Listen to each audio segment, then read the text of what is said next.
Thank you, Amy. I want to thank Trista and William for helping our community in such a wonderful way. You are certainly impacting a lot of lives. And thank you, ladies and men, for supporting this cause. I started having cysts in my breast as a teenager, and I continued to have them for years and years and more years. I always went to my doctor, and they were always benign. So in December 2009, when I felt a thickening in my breast, I was not overly concerned.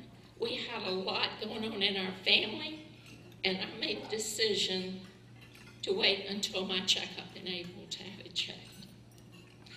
I had a mammogram followed by an ultrasound on May 4th, 2010. I had a biopsy on May the 10th. Went back on May the 12th for the results. I never thought I had cancer. It didn't hurt. I didn't have a lump. It wasn't hard, and cancer did not run in my family. None of the things I had heard associated with cancer, I was very calm, much more than I am today. The doctor came into the room and said, "You have a small tumor, and it is malignant.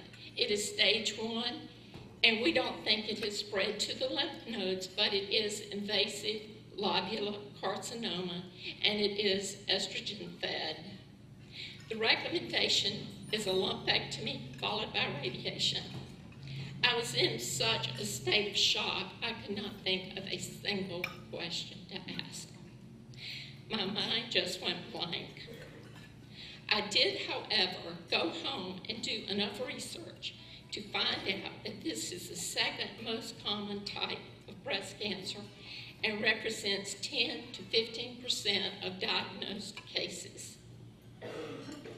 It is difficult to see on imaging because of the way it grows, and it is less likely to show on a mammogram. Ultrasounds are better at detecting it. My lumpectomy was Friday, June the 11th. Everything went well. I went to a luncheon on Saturday, church on Sunday, Columbia on Monday, and Greenville on Tuesday to drive my husband to go door to door campaigning for our son. Then I went back to get the results of my pathology report.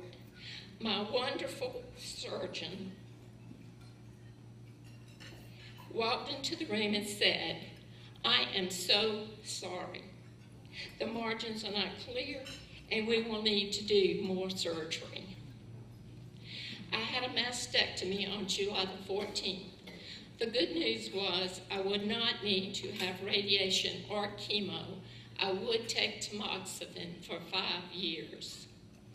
One of my favorite Bible verses has always been, "I can do all things through Christ who strengthens me." I never asked why me, and I never prayed to be healed. My prayer was, God's will be done. Whatever the outcome, I would be okay. Cancer changed more than my physical body. It changed some of my priorities. Before I get out of bed each morning, I thank God for my health.